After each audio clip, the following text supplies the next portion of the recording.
Hello, my all dear friends. Good evening. मोनाबिलिनि बयनिसिमबो गाहाम हामलायनाय जासिहरग्रोबाय. Welcome to my YouTube channel, Rupan Boro' village blog.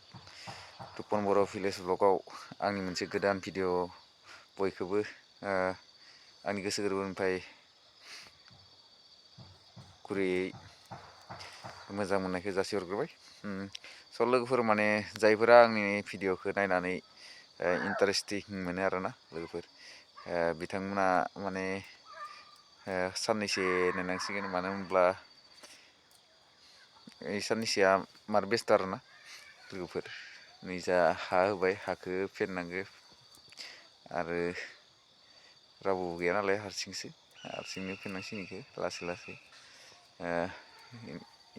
बेजों लोगोसे आरो एथि आरो जोंहा बिमायाबो बेबि सासे लाबोबावबायना, बिनि थाखाय भिडिअ खालामनो हानाय नंथ'ला. हारसिंसो नालाय ओंखायनो टाइम मोनथ'नाय नंला आरोना. बेनिखायनो जायफोरा आंनि भिडिअखौ नायनानै मोजां मोनो बिथांमोना बयबो साननैसोखौ नेना थागोन होननानै आंनि गोसो गोरबोनिफ्राय गुरै खावलायहरबाय बिथांमोनखौ, जाहाथे बिथांमोना आंनि भिडिअखौ नेनानैबाबो अनसायलांगोन, नायलांगोन भिडिअफोरखौ, लोगोसे लाइक आरो कमेन्ट खालामगोन होननानै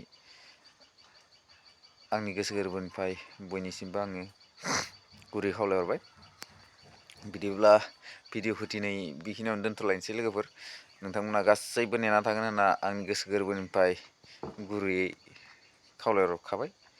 बिदिब्ला नोंथांमोना नेना थाबानो जाबाय ना लोगोफोर.